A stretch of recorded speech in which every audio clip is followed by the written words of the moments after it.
The lord, hallelujah. मसीह यीशु के बबरकत और जलाली नाम में आप सबको बिशप पौलुस मसीह की तरफ से सलाम। मैं उम्मीद करता हूँ आप खैरियत से होंगे, आप ठीक होंगे और खुदावंद में मसरूर होंगे। मेरे अजीज़ों, हमारा खुदा बड़ा ही अजीम खुदा है। वो बैरोबर का खालिक और मालिक है। वो अल्फ़ा और ओमेगा है। वो अव्वल और आखिर है। वो इब्तदा और इंतहा है। मेरे अजीज़ों, खुदावंद का शुक्र अदा करता हूँ इस सुबह के लिए कि उसने ज़िंदगी बख्शी और इस ज़मीन के ऊपर ज़िंदा रखा। मेरे अजीज़ों, आइए इससे पहले कि हम खुदा के कलाम की तरफ बढ़ें, अपने सरों को झुकाते हैं और दुआ करते हैं। खुदावंद आसमानी बाप, हम तेरा शुक्र अदा करते हैं, तेरे नाम की तारीफ करते हैं। तो अजीम खुदा है, तो रहीम खुदा है, तो अल्फ़ा और ओमेगा है, अव्वल और आखिर है, इब्तदा और इंतहा है। ऐ खुदावंद, आज इस दिन के लिए, इस सुबह के लिए मैं तेरा शुक्र अदा करता हूँ और खुदावंद शुक्र अदा करता हूँ कि तूने जिंदा रखा है। खुदावंद तेरी सारी नेमतों के लिए, बरकतों के लिए शुक्र अदा करता हूँ, तेरी बख्शिशों के लिए शुक्र अदा करता हूँ। ऐ खुदावंद खुदा, इस सुबह में ऐ खुदावंद तुझसे मिन्नत करता हूँ कि तू खुदावंद अपने लोगों के साथ हम कलाम हो। ऐ खुदावंद अपने लोगों को अपना कलाम अता कर, अपना कलाम दे, ताकि खुदावंद इसके वसीला से खुदावंद वो बरकत पाएँ और इसके वसीला से वो रहनुमाई हासिल करें और इसके वसीला से वो ज़िंदगी पाएँ। ऐ खुदावंद, इसके वसीला से उनकी ज़िंदगी में तब्दीली आए। ऐ खुदावंद, मैं आज के इस प्रोग्राम को तेरे हाथ में देता हूँ।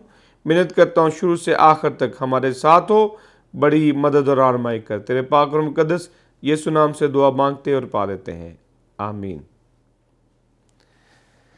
मेरे अजीजों, आइए खुदा के कलाम की तरफ आज हम चलते हैं और खुदा के कलाम में से आज हम देखेंगे रोमियो की किताब, उसका 3 बाब, उसकी 9वीं आयत से लेकर उसकी 20वीं आयत तक।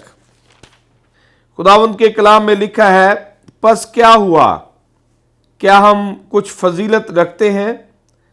बिल्कुल नहीं, क्योंकि हम यहूदियों और यूनानियों दोनों पर पेशतर ही ये इल्ज़ाम लगा चुके हैं कि वो सब के सब गुनाह के मातहत हैं। चुनाचा लिखा है, कोई रास्तबाज नहीं, एक भी नहीं, कोई समझदार नहीं, कोई खुदा का तालिब नहीं, सब गुमराह है, सब के सब निकम्मे हैं, कोई भलाई करने वाला नहीं, एक भी नहीं। उनका गला खुली हुई कब्र है, उन्होंने अपनी जुबानों से फरेब दिया, उनके होंठों में सांपों का जहर है, उनका मुंह लानत और कड़वाहट से भरा हुआ है, उनके कदम खून बहाने के लिए तेज रो हैं, उनकी राहों में तबाही और बदहाली है और वो सलामती की राह से वाकिफ ना हुए, उनकी आंखों में खुदा का खौफ नहीं।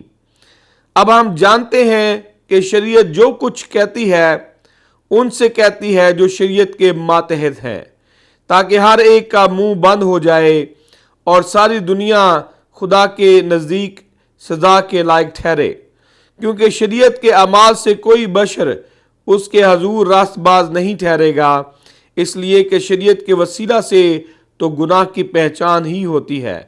कलाम के पढ़े और सुन जाने के वसीला से खुदा की बरकत हम सब पर हो। मेरे अजीजों, खुदा का कलाम जिंदगी बख्श कलाम है, लेकिन खुदा का कलाम जो है वो हिदायत देने के लिए भी है और खुदा का कलाम जो है वो इंसान के लिए एक शीशे का काम भी करता है कि जिस तरह आप और मैं जब हम शीशे के आगे, आईने के आगे खड़े होते हैं तो हमें अपना चेहरा नजर आता है, हम अपने चेहरे को दुरुस्त करते हैं। अगर वहाँ पर कोई बाल खराब है या चेहरे के ऊपर कोई निशान है तो हम उसको साफ करने की कोशिश करते हैं। तो मेरे अजीजों, खुदा का कलाम जो है बाज़ औक़ात वो हमारे कामों के ऊपर जो है वो निगाह करता है, हमारे कामों के ऊपर जो है वो निशानदही करता है। यहाँ पर खुदा के कलाम में रोमियो की किताब जो है वो हमारी हिदायत के लिए या दुनिया के किरदार को जानने के लिए एक बेस्ट किताब है। यहां पर खुदा का बंदा जो है पौलुस रसूल रोमन कलीसिया को लिखता है और बहुत ही क्लियर और वाज़ेह तौर पर लिखता है कि इंसान कैसा है और दुनिया कैसी है और दुनिया को कैसा होना चाहिए था और दुनिया ऐसी क्यों नहीं है। सारे हालात को, सारे वाकयात को जो है वो पौलुस रसूल जो है वो बयान करता है। सो खुदावंद के कलाम मुकद्दस में यहां पर रोमियो की किताब उसके 30 बाब उसकी 9वीं आयत से खुदा का कलाम शुरू होता है और ख़ास बात यहां पर जो दी गई है, यहां पर जो लिखी गई है वो ये है कि बाज़ औक़ात हम इंसान जो इस दुनिया पर बसते हैं, हम दूसरों पर तनकीद करते हैं, हम बाज़ औक़ात दूसरों की किरदार कशी करते हैं, लेकिन अपने ऊपर तनकीद या अपनी किरदार कशी नहीं करते और हम समझते हैं कि दूसरे ही जो है वो सज़ा के लायक हैं और हम सज़ा के लायक नहीं हैं। बहुत सारे लोग ये समझते हैं कि हम नेक हैं और दूसरे नेक नहीं हैं। सो खुदा का बंदा पौलुस रसूल यहां पर लिखता है कि बस क्या हुआ, क्या हम कुछ फजीलत रखते हैं? इसका मतलब है कि क्या हम जो है वो अफजल हैं? क्या हम वैसे तो खुदा के कलाम के मुताबिक जो है वो हम अफजल हैं, यानी कि हम अशरफुल मखलूकात हैं, यानी कि हम जितने भी जो है मखलूक है इस दुनिया में, चरिंद परिंद और छुपाए जानदार, हर चीज जो आसमान के नीचे जमीन के ऊपर बनाई गई है, सबसे अफजल जो है खुदा ने इंसान को बनाया है। सबसे अच्छा जो है वो खुदा ने इंसान को बनाया है और उसी के साथ खुदा ने अपना दिल भी लगाया है। वैसे तो हमें फजीलत हासिल है, खुदा की तरफ से हमें अफजल बनाया गया है, लेकिन एक और चीज है जो कि अब हमारे एक दूसरे के दरमियान है, वो ये है कि क्या हम एक दूसरे से अफजल हैं या नहीं है। तो इसके ऊपर जो है वो पौलुस रसूल बात करता है और वो ये कहता है कि बस क्या हुआ, क्या हम कुछ फजीलत रखते हैं? बिल्कुल नहीं, क्योंकि हम यहूदियों और यूनानियों दोनों पर पेशतर ही ये इल्जाम लगा चुके हैं कि वो सब के सब गुनाह के मातहत हैं। तो खुदा के कलाम के मुताबिक जो है वो पौलुस रसूल कहता है कि हम कुछ भी फजीलत नहीं रखते, हम बिल्कुल भी एक दूसरे से अफजल नहीं हैं। हम जो हैं वो सब एक कैटेगरी में आते हैं, हम सब जो हैं वो एक दर्जे के लोग हैं। वो यहूदियों और यूनानियों की बात करता है कि जिस तरह के शरीयत जो है वो उनको जो है वो गुनाहगार ठहरा चुकी है, उनको जो है बता चुकी है कि वो गुनाह के मातहत हैं, क्योंकि जो यहूदी और यूनानी हैं, जो मसीह के अलावा कौमें हैं, मसीहियों के अलावा कौमें हैं जो मसीह पर ईमान नहीं रखते, वो सब शरीयत के अंडर आते हैं, शरीयत के मातहत आते हैं और सब के सब जो है वो गुनाहगार हैं। सब के सब जो हैं वो एक कैटेगरी के लोग हैं। तो यहां पर पौलुस रसूल कहता है कि किसी को कोई भी फजीलत जो है वो एक दूसरे के ऊपर हासिल नहीं है, क्योंकि सब एक कैटेगरी के हैं, सब गुनाहगार हैं, सब जो है वो गुनाह के मातहत हैं और सब जो है एक ही सोच रखने वाले हैं, सबके ख्यालात एक जैसे हैं। हाँ जी, जैसे खुदा का कलाम ये कहता है कि सब ने गुनाह किया और खुदा के जलाल से महरूम हैं। जैसा कि आप हैं, मैं हूं, पूरी दुनिया में लोग हैं, किसी भी मुल्क से हों या किसी भी जुबान के लोग हों, इंसान किसी भी शक्ल में हो, सूरत में हो, किसी जगह पर भी हो, वो सब जो है वो एक जहन के लोग हैं। तो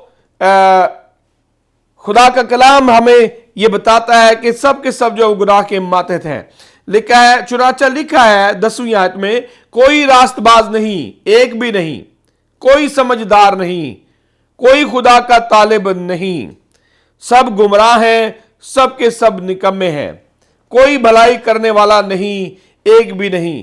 तो इंसान को अगर जानना हो, इंसान की अगर तशरीह करनी हो, अगर इंसान के ख्यालात के बारे में जानना हो, अगर इंसान की नेचर के बारे में जानना हो, अगर इंसान के किरदार के बारे में जानना हो, तो खुदा का कलाम जो है वो बखूबी तौर पे इसकी तशरीह करता है, बखूबी तौर पे ये बताता है। क्योंकि इंसान शुरू ही से उसके ख्यालात जो है वो बुरे रहे हैं। जब से ये खुदा की हजूरी से निकला है, जब से इंसान खुदा की बादशाही से निकला है, यानी कि बागे आदन से निकला है, जहां पर इंसान बहुत खुश था, इंसान की जिंदगी में गुनाह नहीं था, इंसान की जिंदगी में नाफरमानी नहीं थी, इंसान जो है वो खुदा के साथ बिल्कुल एक दिल था और खुदा के साथ रफाकत रखता था। लेकिन जब अबलीस को अपनी जिंदगी में जगह दी, जब अबलीस को आने दिया, जब अबलीस की बात सुनी और उसका कहना माना, तो गुमराह हो गया और उसके बाद उसके ख्यालात, उसका किरदार, उसकी नेचर जो है वो बिल्कुल बदल गई और उसके बाद इंसान खुदा से दूर ही होता चला गया। इंसान का किरदार जो है वो नीचे से नीचे आता चला गया, इंसान बुरे से बुरा होता चला गया। तो मेरे अजीजों, खुदा का कलाम यहां पर कहता है कि कोई रास्तबाज नहीं है। तो खुदा का कलाम जैसा कि कहता है कि सब ने गुनाह किया और खुदा के जाल से महरूम है। इसका मतलब यह है कि शुरू से लेके अब तक जितने भी लोग, कोई भी जो है आज तक रास्तबाज हमें नहीं मिला। लिखा है एक भी नहीं, कोई समझदार नहीं। खुदा के कलाम के मुताबिक जो है वो कोई भी समझदार नहीं। खुदा का कलाम जो है वो इंसान को कहता है कि इंसान असल में अपने आप को समझदार समझता है, लेकिन असल में वो बेवकूफ़ है। क्योंकि खुदा के बगैर और खुदा के निजात के बगैर, खुदा के फजल के बगैर और इंसान की ज़िंदगी की तब्दीली के बगैर इंसान जो है वो बहुत ही अजीब ख्यालात का मालिक है। कोई समझदार नहीं, कोई खुदा का तालिब नहीं। इंसान शुरू से लेके अब तक जो है वो खुदा का तालिब नहीं रहा। कोई भी इंसान जो है वो खुदा का तालिब नहीं है। सब गुमराह हैं, सब के सब निकम्मे हैं। खुदा का कलाम कहता है कि सब लोग जो हैं गुमराह हैं और सब जो है वो निकम्मे हैं। इसलिए कि वो खुदा की राह को पहचानते नहीं हैं, इसलिए कि वो खुदा को जानते नहीं हैं, इसलिए कि वो खुदा को जानना ही नहीं चाहते, इसलिए कि वो खुदा की मानना ही नहीं चाहते, इसलिए कि वो खुदा के पीछे चलना ही नहीं चाहते, इसलिए कि उनके ख्यालात बुरे हैं, इसलिए कि उनकी सोच जो है वो ठीक नहीं है। सो लिखा है सब के सब गुमराह हैं, निकम्मे हैं, कोई भलाई करने वाला नहीं, एक भी नहीं। उनका गला खुली हुई कब्र है, यानी इंसान का गला जो है वो खुली हुई कब्र की मानिंद है। इंसान जब बोलता है तो इंसान कहर जो है वो बर्पा करता है, इंसान जो है वो तूफान बर्पा करता है। अपनी जुबान से जब बोलता है तो इंसान दूसरों की जिंदगी के लिए तबाही पैदा करता है, ना कि बरकत का वसीला बनता है, ना कि किसी के लिए अच्छाई का वसीला बनता है, ना कि किसी के लिए जो है वो अच्छा रास्ता बनाने का वसीला बनता है। तो खुदा का कलाम ये कहता है कि इंसान जो है वो एक खुली कब्र की मानिंद है, उसका गला जो है वो खुली कब्र की मानिंद है। आप देखें कि आज इंसान जो है वो एक दूसरे के किस कदर खिलाफ है, किस कदर जो है वो किरदार कशी करते हैं। हम देखते हैं सोशल मीडिया हो या वैसे आप देखें जब हम लोगों के दरमियान बैठते हैं तो किस कदर एक दूसरे की जो है वो बुराई करते हैं, किस कदर हम जो किसी के खिलाफ अगर कोई बात ना भी हो तो उसको हम घड़ के उसको बनाकर पेश करते हैं और लगाकर पेश करते हैं। हम दूसरों के लिए मुश्किलात पैदा करते हैं और किसी की बेटी के खिलाफ बात करते हैं या किसी के बेटे के खिलाफ बात करते हैं या किसी के बाप के खिलाफ बात करते हैं, किसी के भाई के खिलाफ बात करते हैं। तो हम बहुत सारी बातें जो है वो हम आम रूटीन में करते हैं। ये इंसान की फितरत है, ये इंसान की नेचर है कि इंसान जो है वो दूसरों को बुरा समझता है, अपने आप को जो है वो अच्छा समझता है। तो खुदा का कलाम जो है वो यहाँ पर आईना दिखाता है, खुदा का कलाम जो है यहाँ पर हमें बताना चाहता है, जाहिर करता है कि इंसान जो है वो कैसा है और इंसान का गला जो है वो कैसा है। तो बाइबल मुकद्दस में पुराने आदम में लिखा है कि इंसान की जुबान जो है वो जंगल में आग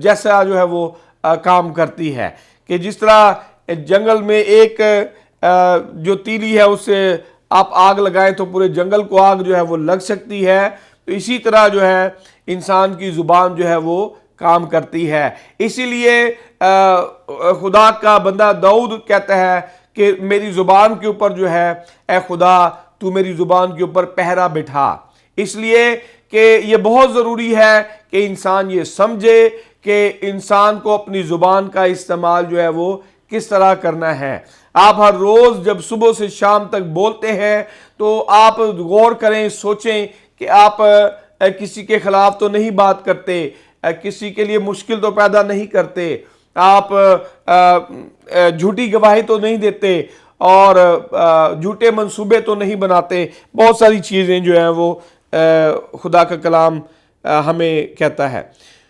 तो लिखा है कि उनका गला खुली हुई कब्र है, उन्होंने अपनी जुबानों से फरेब दिया, उनके होंठों में सांपों का जहर है।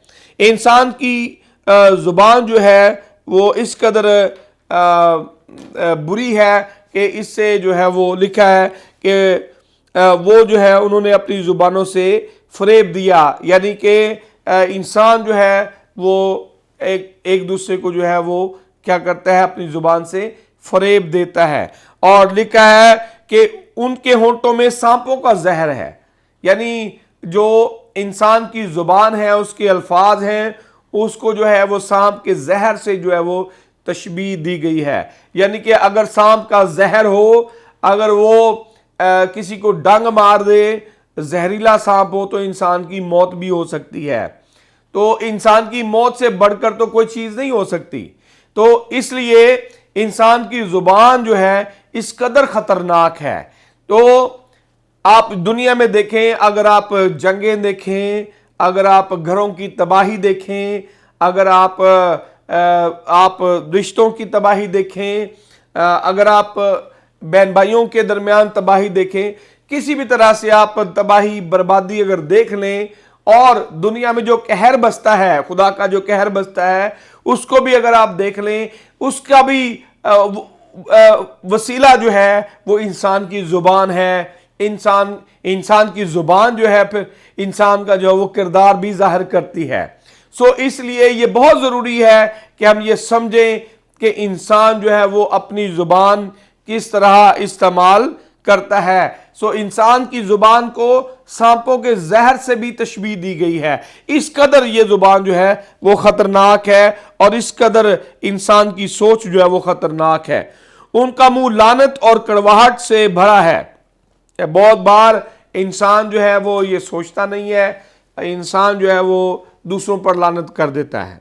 हाँ जी, इंसान आप देखें, हम एक दूसरे पर लानत कर देते हैं। लानत करने से पहले हम सोचते भी नहीं हैं, और जब हम किसी के ऊपर लानत करते हैं तो हम ये नहीं सोचते कि अगर हम किसी के ऊपर लानत कर रहे हैं, वो किसी वजह से कर रहे हैं, तो क्या वो बात मेरे ऊपर भी जो है वो सादर होती है कि नहीं होती, या सादिक आती है या नहीं आती, क्या मैं भी उसी चीज का हकदार हूं या नहीं हूं। सो लिखा है कि उनका मुंह जो है वो लानत और करवाहट से भरा हुआ है।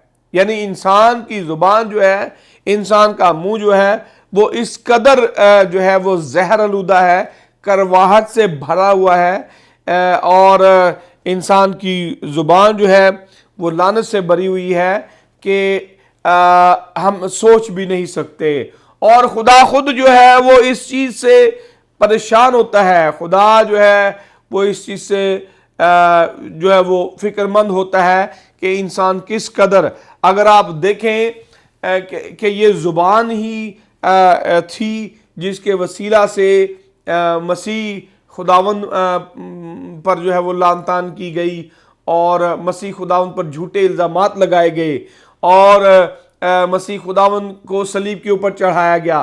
फकी और फरीसियों ने वो बातें कहीं जो मसीह खुदावन ने कहीं भी नहीं, वो बातें रूमियों के आगे कहीं, रूमी बादशाहों के आगे, गवर्नरों के आगे कहीं, कि जो मसीह खुदावन ने रूमियों के खिलाफ या रूमी सल्तनत के खिलाफ कभी बातें की भी नहीं।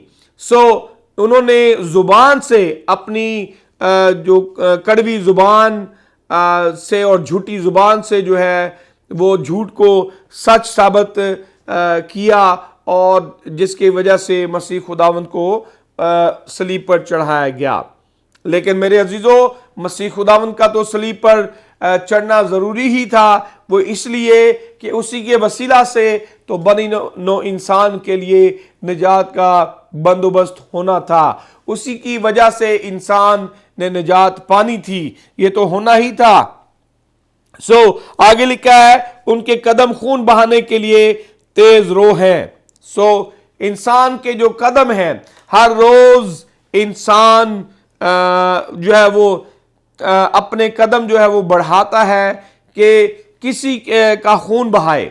आप अगर देखें कि किस तरीके से रोज इंसान जो है वो एक दूसरे के खिलाफ जो है वो बढ़ चढ़ कर जो है वो ऐसे काम करता है कि जिसके वसीला से इंसान का कत्ल हो, इंसान का खून बहे, इंसान की जिंदगी जो है वो तबाह हो, एक दूसरे के ऊपर जो है वो यलगार करते हैं, एक दूसरे पर हमले करते हैं। मेरे अजीजों, खुदा का कलाम ये कहता है कि उनके कदम खून बहाने के लिए तेज रो हैं। हम मंसूबे बनाते हैं कि किस तरीके से इस इंसान को जो है वो बर्बाद किया जा सकता है, लेकिन याद रखें कि बाइबल मुकद्दस ये कहती है कि जो इंसान बीजता है वही काटता है। जो इंसान दूसरे के खून के लिए प्यासा होता है, दूसरे की जिंदगी बर्बाद करने के लिए प्यासा होता है, उसके लिए भी जो है वैसा ही होगा। उसके लिए भी जो है वो अदालत लगाई जाएगी और उसका भी हिसाब किताब जो है वो किया जाएगा। लिखा है कि उनके कदम खून बहाने के लिए तेजरो हैं, उनकी राहों में तबाही और बदहाली है। यानी इंसान के अपने हालात जो है वो बुरे होते हैं, और खुदा ये चाहता है कि इंसान के हालात अच्छे हों, लेकिन इसकी बजाय कि इंसान तरबियत हासिल करे, इसके बजाय कि इंसान तौबा करे, इसके बजाय कि इंसान नसीहत हासिल करे, इसकी बजाय कि इंसान हलीमी पैदा करे, वो दूसरों की जिंदगी में भी जो है वो बेसुकूनी पैदा करता है, दूसरों की जिंदगी में भी जो है वो तबाही और बदहाली पैदा करता है, जिसका वो खुद शिकार होता है। आप ये देखें कि मैं यूरोप अमेरिका में जो है वो रह कर आया हूं। वहां पर मैंने देखा है कि वहां पर लोग जो है वो एक दूसरे के लिए तबाही का सामान पैदा नहीं करते। वो लोग खुशहाल लोग हैं, वो कौमें तरक्की याफ्ता कौमें हैं, वो लोग इस चीज में वक्त जाया नहीं करते। वो लोग जब कोई तरक्की करता है तो उसको देखकर खुश होते हैं, जब कोई खुशहाल होता है तो देखकर खुश होते हैं, और जब कोई बदहाल होता है, जब किसी की जिंदगी में कोई मुश्किल या परेशानी आती है तो वो भी परेशान होते हैं और वो एक दूसरे के लिए दुआ करते हैं। ताकि हालात बेहतर हों, ताकि ज़िंदगी बेहतर हो। लेकिन हमारे इस मुआशरे में, मशरक़ी मुआशरे में, पाकिस्तान, इंडिया, बांग्लादेश, नेपाल, ये जो मशरक़ी खिता है, यहाँ पर लोग जो हैं वो एक दूसरे को तरक्की करता हुआ देख नहीं सकते। यहाँ पर लोग किसी को खुशहाल देख नहीं सकते। यहां मैं सबकी बात नहीं करता, लेकिन मैं मेजोरिटी की बात करता हूं कि यहां पर लोग खुद भी खुशहाल नहीं होते और किसी को भी खुशहाल होता हुआ देख नहीं सकते। वो किसी के लिए, दूसरे के लिए दुआ नहीं करते, नेक ख्वाहिशात का इजहार नहीं करते, बेहतरी नहीं चाहते। तो जो है वो एक दूसरे के लिए अच्छाई नहीं चाहते। आगे लिखा है, और वो सलामती की राह से वाकिफ ना हुए, यानी इंसान जो है वो सलामती की राह से वाकिफ नहीं। इसका मतलब ये नहीं कि उसको ये पता नहीं कि सलामती की राह जो है वो कौन सी है। खुदा ने कलाम में उसको बताया है, लेकिन वो उस पर चलना ही नहीं चाहता, वो उससे वाकिफ ही होना नहीं चाहता, वो उसको जानना ही नहीं चाहता, वो उसको अपने दिल में ही रखना नहीं चाहता। इसलिए रोमियो की किताब में लिखा हुआ है कि बहुत सारे ऐसे लोग हैं जिनको ये मालूम है कि हकीकी खुदा जो है वो कौन है, लेकिन फिर भी वो हकीकी खुदा को छोड़कर वो नाखुदाओं की तरफ जाते हैं। वो खुदा जिनको उन्होंने खुद अपने हाथ से बनाया है, वो खुदा जो हकीकी खुदा नहीं है, वो मुर्दों की पूजा करते हैं, मुर्दों की इबादत करते हैं, आग की परस्तिश करते हैं, हवा की, पानी की परस्तिश करते हैं और देवताओं की परस्तिश करते हैं।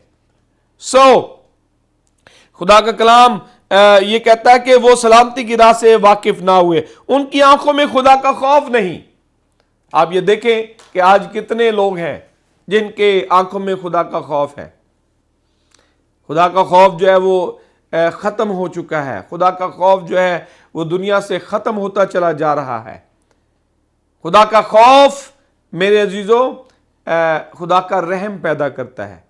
जब किसी इंसान की जिंदगी में खुदा का खौफ होता है तो उसके वसीला से लिखा है खुदा का खौफ जो है वो दनाई का शुरू है। खुदा का खौफ जो है वो इल्म का शुरू है।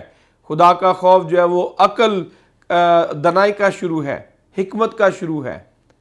खुदा के खौफ के वसीला से इंसान बनता है। खुदा के खौफ के वसीला से इंसान खुदा को राजी करता है, खुदा को खुश करता है, और ना सिर्फ इंसान खुदा को खुश करता है बल्कि दूसरों इंसानों को भी खुश करता है। तो लिखा है कि खुदा उनकी जिंदगी में खुदा का खौफ नहीं है। जिस इंसान की जिंदगी में खुदा का खौफ ना हो वो इंसान नहीं रहता, वो दूसरे जानवरों की तरह एक जानवर ही रह जाता है, इंसान नहीं रहता। क्योंकि जब उसकी जिंदगी में खुदा का खौफ नहीं होता तो वो वैसे काम करता है, बल्कि जानवरों से भी बदतर काम करता है। जानवर भी इस कदर बुरे काम नहीं करते जिस कदर इंसान जो है वो बुरे काम करता है। लिखा है उनकी आंखों में खुदा का खौफ नहीं। अब हम जानते हैं कि शरीयत जो कुछ कहती है उनसे कहती है जो शरीयत के मातहत हैं, ताकि हर एक का मुंह बंद हो जाए और सारी दुनिया खुदा के नजदीक सजा के लायक ठहरे। इस तरह के लोग शरीयत के मुताबिक, खुदा का कलाम ये कहता है कि वो मुजरिम ठहरते हैं। शरीयत जो है उनका मुंह बंद करती है। शरीयत के वसीला से वो सजा के लायक ठहरते हैं। शरीयत के वसीला से वो मुजरिम ठहरते हैं कि जब खुदा के हजूर वो जाएं या खुदा के हजूर वो हाजिर होंगे, जब अदालत का दिन आएगा तो ये सब जो है वो सजा के लायक ठहरेंगे। इन सब को जो है वो सजा सुनाई जाएगी। ऐसे लोग जो कि लिखा है जिनकी जुबान जो है वो खुली कब्र की मानिंद है, जिनकी जुबान जो है वो सांपों के जहर की मानंद है, जिनके मुंह में लानत और कड़वाहट भरी हुई है। इसलिए मेरे अजीजों, हमें अपने आप पर गौर करना चाहिए, अपने आप को जो है वो परखना चाहिए। हमें ये देखना चाहिए कि क्या हम उन लोगों में से तो नहीं है। सो लिखा है कि अब हम जानते हैं कि शरीयत जो कुछ कहती है उनसे कहती है जो शरीयत के मातिहत हैं, ताकि हर एक का मुंह बंद हो जाए और सारी दुनिया खुदा के नजदीक सजा के लायक ठहरे, क्योंकि शरीयत के अमाल से कोई बशर उसके हजूर रास्तबाज नहीं ठहरेगा। शरीयत के अमाल यानी कि अगर आप फजल के नीचे नहीं हैं, अगर आप हकीकी तौर पर नए सिरे से पैदा नहीं हुए, हकीकी तौर पर अगर आप मसीही नहीं हैं, तो फिर आप, कलाम क्या कहता है कि शरीयत के अमाल से कोई भी बशर जो है वो खुदा के हजूर रास्तबाज नहीं ठहरेगा। सब जो है वो मुजरिम कहलाए जाएंगे, कोई बशर भी। इसलिए कि शरीयत के वसीला से तो गुनाह की पहचान ही होती है, क्योंकि शरीयत जो है वो गुनाह की पहचान करती है, गुनाह को पहचानती है, गुनाह की निशानदही करती है, और शरीयत यह भी बताती है कि इसके ऊपर कौन सी सजा लागू होती है। जैसे पुराने अहदनामे में अगर हम देखें तो चोरी की सजा क्या है, जना की सजा क्या है, और अगर आप किसी हमसाए का नुकसान करते हैं तो उसकी सजा क्या है। बहुत सारे, अगर आप शरीयत की किताब पढ़ें तो उसमें, आप पुराने अहदनामे में पढ़ें तो उसमें आपको पता चलेगा कि शरीयत की कौन कौन सी सजाएं हैं। तो मेरे अजीजों, अगर आप शरीयत के मातहत जिंदगी गुजार रहे हैं, अगर आप अभी तक शरीयत के मातहत हैं, तो आपको फजल की जरूरत है, आपको तौबा करने की जरूरत है, और आपको मसीह के ऊपर ईमान लाने की जरूरत है, ताकि आप शरीयत से छुटकारा हासिल करें, ताकि आप इन ऐसे लोगों में शुमार ना किए जाए। अपनी जिंदगी में तब्दीली पैदा करें, ताकि आप जब खुदा के हजूर ठहरें तो आप उन लोगों में शामिल हों कि जिनको वो अपने तख्त की दाएं तरफ बिठाए।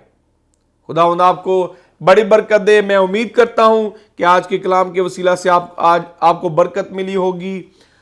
और थोड़ा सा ये भी बताता चलूं कि कुछ वजूहात की बिना पर मैं बहुत बिजी रहा हूं, और जिसकी वजह से जो नई एपिसोड्स जो हैं वो कम आती हैं, लेकिन कोशिश करूंगा कि ज़्यादा से ज़्यादा नई एपिसोड्स जो हैं वो आपको देखने को मिलें, सुनने को मिलें। खुदावंद आपको बड़ी बरकत दे। देखते रहिए good shepherd television. God bless you all. आमीन।